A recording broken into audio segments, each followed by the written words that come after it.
Now what are the examples of their inventing falsehood and attributing that to Allah? Number one, Nahnu abna'ullahi wa ahibbahu. We are like sons to Allah and very beloved of Him. Allah says, قُلْ فَلِمَ يُعَذِّبُكُمْ بِذُنُوبِكُمْ بَلْ أَنْتُمْ بَشَرٌ مِّمَّنْ خَلَقَ. If it's so, why He has been punishing you so severely, so badly? At the hands of the Babylonians, then the Assyrians, then the Greeks, then the Romans, and then the Germans in the 20th century. نحن أبناء الله وأحباؤه. Second, لن تمسنا النار إلا أياما معدودة. قل اتخذتم عند الله أحدا فلن يخلف الله عهده. Al-Baqarah, ayah 80. They said, fire of hell cannot touch us except for a few days. It has been guaranteed to us that primarily we will not be sent to the hell. And if, so to say, for the sake of argument, for the sake of, giving answer to other people, that why this injustice? Maybe Allah subhanahu wa ta'ala also asks us and sends us to hell, but in a very small time, after a few days, He will take us out.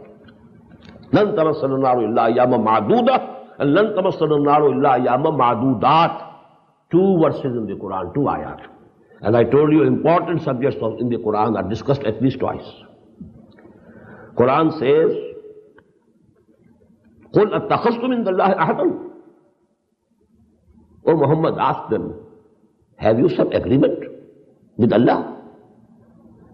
Have you some promise from Allah? Have you extracted out some promise from Allah subhanahu wa ta'ala? فَلَنْ يُخْلِفَ اللَّهُ عَهْدَهُ. That Allah subhanahu wa ta'ala is not going to go back on His words and promise. Bring Torah, read it. Say where Allah subhanahu wa ta'ala says so. Number 3, إِنَّ اللَّهَ أَحِدَ إِلَيْنَا لَا نُؤْمِنَ لِرَسُولٍ حَتَّى يَأْتِيَنَا بِقُرْبَانٍ تَأْكُلُهُ النَّارُ. Al Imran 183. Allah subhanahu wa ta'ala has made it binding upon us that we shall not believe in any messenger of Allah unless he shows the miracle that he should present some sacrifice to Allah and fire should descend from the heaven and eat it up. Number 4, لَيْسَ عَلَيْنَا فِي الْأُمِّيِّينَ سَبِيلٌ. This is the most important aspect of their attitude.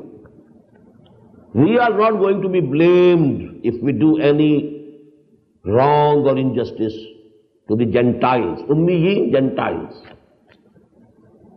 This is a part of their creed. If we make a promise to a Jew, if a Jew makes a promise to a Jew, he must fulfill it. But it is not necessary if he has made any promise with the Gentiles. If he owes any money to a Jew, he must pay it. But if he owes any money to any Gentile, he need not pay it. There is nothing binding on them for the Gentiles. This is the basis of their attitude, and this is a part of their creed. It's written in detail in Talmud. Actually, Torah is not their basic book now. It's just only a historical document. Their book on which their attitude, their behavior, their deeds, their relationships with humanity and each other, they're all based on Talmud. And Talmud gives all these things clearly. Don't take interest or usury from a Jew, but you can take it from any Gentile.